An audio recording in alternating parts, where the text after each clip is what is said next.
Greetings to all of you, and welcome to our next reflection about faith. Today, as I said, I would like to talk about one of my experience on faith. As you can see, I am on the top of the mountain, and down there is a village called Ratolo, Ligaya, and this is the people given to my spiritual care. Every missionary, when he or she arrives to a new country, the first thing which he or she is supposed to do is to learn the local language, study the local language, culture, customs, and so on. And I remember when I arrived to Botswana, after 5 months sitting in the classroom, each one of us was sent to a village. And I was sent to a village called Ratol, Botswana, Africa. And I lived with an elderly couple, the lady of the house, around 75 years old, her name Botsabelo, and her husband around 77 years old.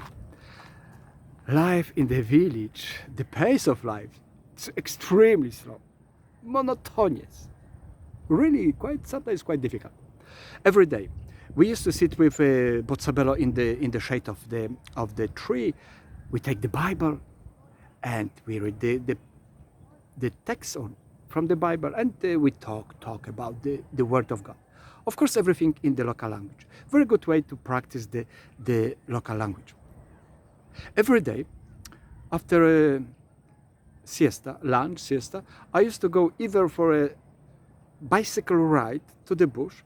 Bush is about little thorn trees and lots of sand. Or I used to climb the mountain, which was just at the edge of the village. Beautiful mountain. It took me around 1 hour and a half to reach the top. I remember one afternoon when I arrived from my bicycle ride. I just entered the yard and I could see the elderly man, the man of the house with his friends from the village. That was their daily ritual.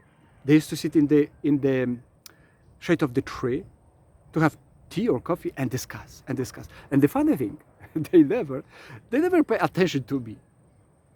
They ignored me. I was too young for them.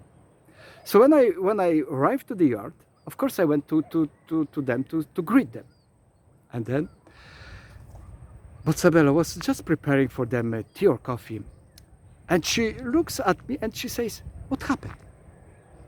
I didn't know exactly what she meant, but then she points out the back of my t-shirt. There was lots of blood.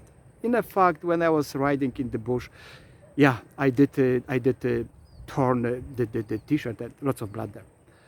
Then I look at the man who didn't pay attention to me, that I was there. I said, I will make a story. I'll make a story. Then I said to her, a lion. When I mentioned the name a lion, immediately they stop talking and they look at me, and one of them says, "What do you mean a lion? What happened?" Then I said, the lion jumped on me from the tree and I killed the lion. The other guy says, "But how can you kill the lion if you don't have a weapon?" Then I explained, I asked Botsabelo to bring the Bible, the Bible. So I opened the Gospel of Mark, chapter 4, verse 30, and I read the passage about the mustard seed. Jesus says, if your faith is the size of a mustard seed, you say to that mountain, move from that spot to the other, and it does. When I read the passage, they kept quiet. They didn't say a single word. They could challenge my wisdom, my power of whatever, but they have the respect for the Word of God, and they kept quiet. The same very evening and the following day, a rumor spread in the village which says this young white man has a pub. A few days later, I'm just ready to go to the mountain. Ratolo came to me, Botsabelo came to me, and she says, "Can I go with you?" And I look at her and say, "Where do you want to go?" Then she says, "To the top of the mountain." And I say to her, "But can you do that?" And I thought, and I smiled. I said, "Gosh, if she goes with me, either she dies on the way, or it takes us really many hours to reach the top." And I asked her again, "Can you do that?" And you know what she did? She took the Bible. She opened the Gospel of Mark, chapter 4, verse 13 and so on, and she read the passage about the faith of the size of a mustard seed. And I kept quiet like those old men. I couldn't say anything. So we went. We went to the top. It took us a couple of hours. When we were there, I just sit in the shade of the tree, and she is walking down on the top. And she looks at the village down there. And I could see the pride, joy, that joy of faith on her face. And she comes to me and she says, "You know, I've been here for 65 years, more. And I never seen those people from the top. I never seen them in their own houses, their own yards." And then she goes again. She walks. And she comes back and says to me, now I understand why Jesus used to go to the mountain to pray. In one moment, he could see everyone there in their own houses with their matters, failures, successes, joy and misery. And in that one moment, he takes everyone in one prayer to the Father. As you can see, I am on the top of the mountain, and down there are the people who are given to my spiritual care. And as Botsabelo says, in one prayer, I am taking all of them to the Father.